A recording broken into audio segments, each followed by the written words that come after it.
Do birds come? I don't know how bird anatomy works. I mean,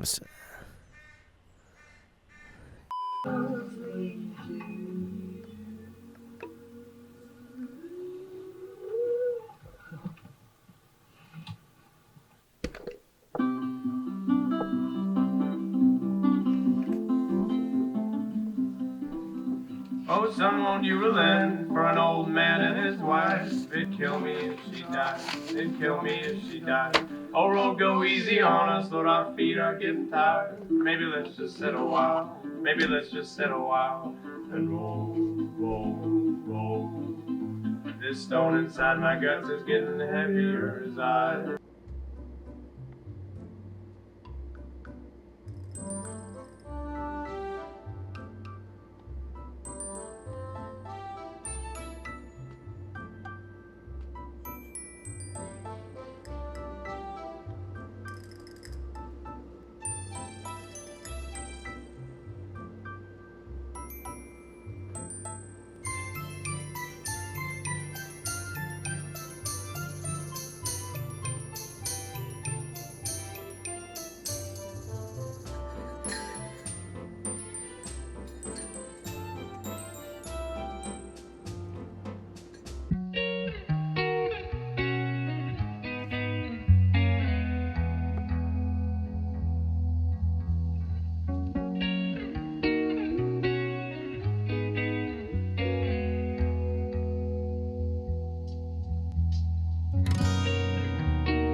as you can see, I did not get much done. I've been feeling really tired since classes ended, and I thought I would be motivated to clean my room, so I started. But every time I think about it, I'm like, I don't think I want to be doing that. I think I would rather be in bed, not moving. And so I go to bed and I don't move, except for my eyes, and I read shit. And that's how I started reading Alice Winn's In Memoriam. This shit was good. I read this in like 2 days, and this isn't a thin book either. I was supposed to wake up at 7 a.m. today. It's a Monday, and I was like, I'm going to get my shit together today. I gave myself a week after class ended to, chill, vibe. And then I was like, on this Monday, I'm going to go crazy. I'm going to start writing. I'm going to get all my projects done. I'm going to get everything organized. And that's kind of what happened, but mostly what happened was I stayed up till 2 a.m. yesterday finishing this book, and it was very good, and it had me all up in the feels. This is the story of Gaunt and Elwood. These are rich British boys who are at a private school, and they're slowly reading the school's newspaper and seeing all the deaths from World War I, and they start recognizing in the In Memoriam page, that's the title of the book, they start recognizing boys from their class from the senior year who had just graduated. And Gaunt has German ancestry. His mom is German, and so people start suspecting him of being a German spy, and in order to sort of wave off these beliefs, he goes to war to sort of prove himself as a British person. I've talked about this before. I talked about this in my first video. I don't usually like war novels or war novels because they're so sad and depressing. And yeah, this was sad and depressing, but like it was hopeful, so I feel like I got something out of it. And also it was really hot, so I was able to get through the hard parts, because there were sexy men. Yeah. So, if anybody has any other sexy war novel recommendations, I will be taking them. Alice Winn is my mother now. And I feel like the highlights of this book are definitely the plot and the plot structuring. It's very dialogue heavy, so the prose isn't as like a focus, I feel like. Like, we're not getting long poetic descriptions of things. I mean, there is some of that, but it's not like the main focus. I feel like a lot of it is on the dialogue, on the characters. The characters are really well fleshed out. And they have like these newspaper clippings in here, which I thought was really interesting. I'm surprised I haven't seen this in more books because it was very immersive.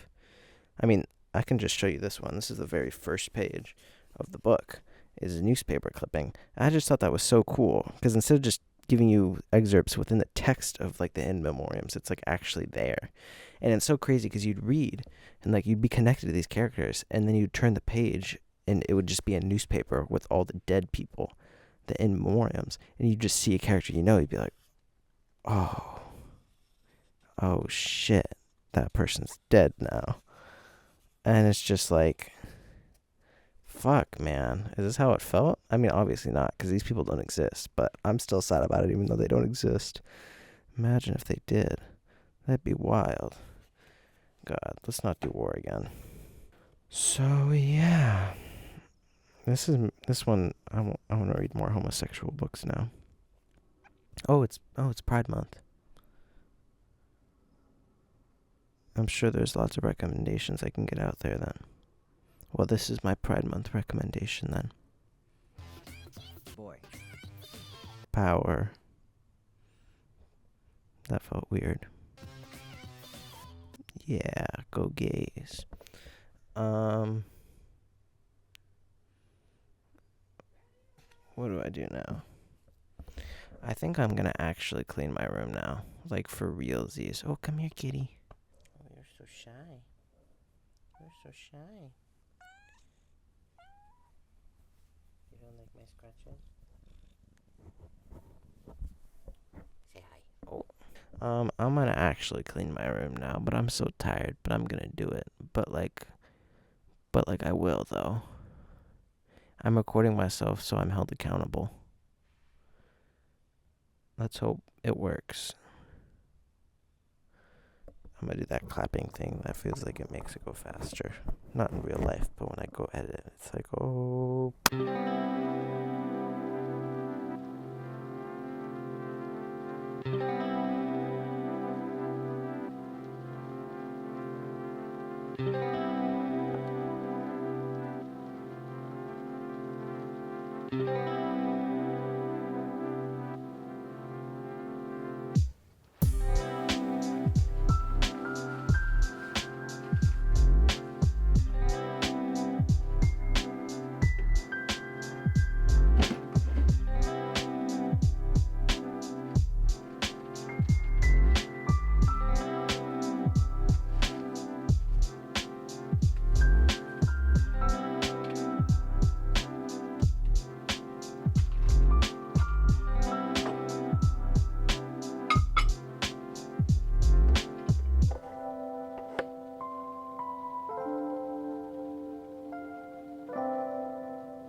Hey.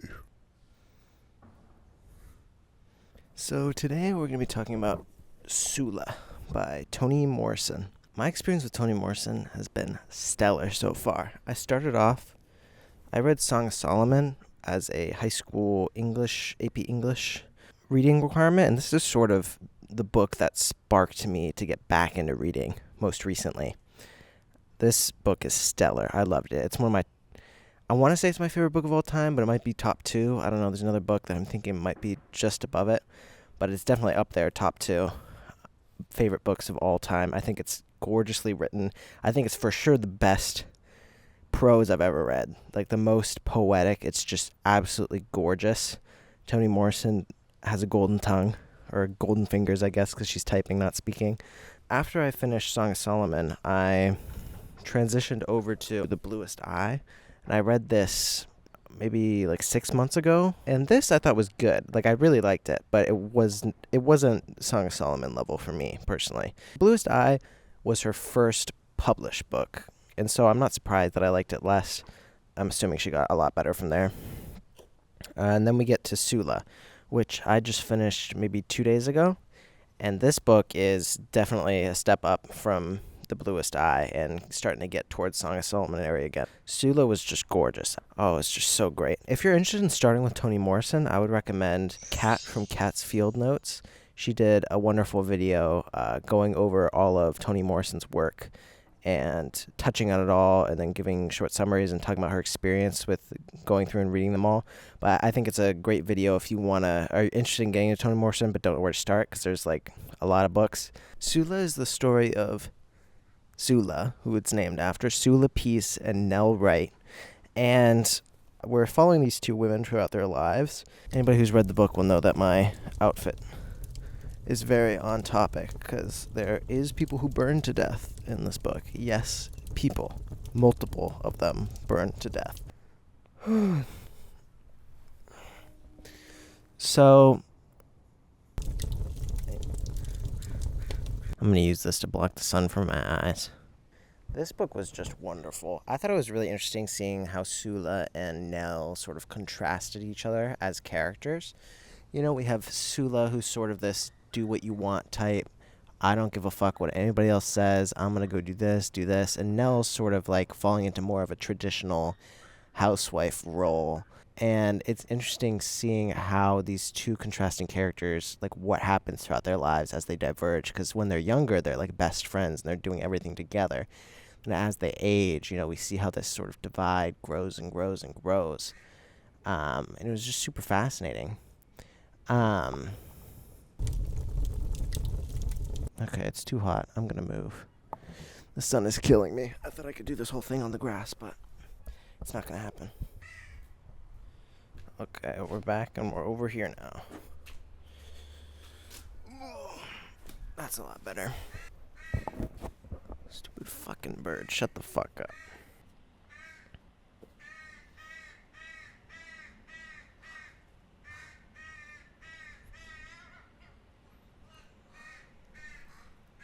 When they make those noises, I can't tell if they're like dying or like coming. You know? Do birds come? I don't know how bird anatomy works. I mean, Bro, get a room. Jesus Christ. I'm about to throw a fucking rock in the tree. Okay, well, I'm just going to continue while the birds are having sex above me. And again, this book, like Song of Solomon and like Bluest Eye, it's just so gorgeous to read.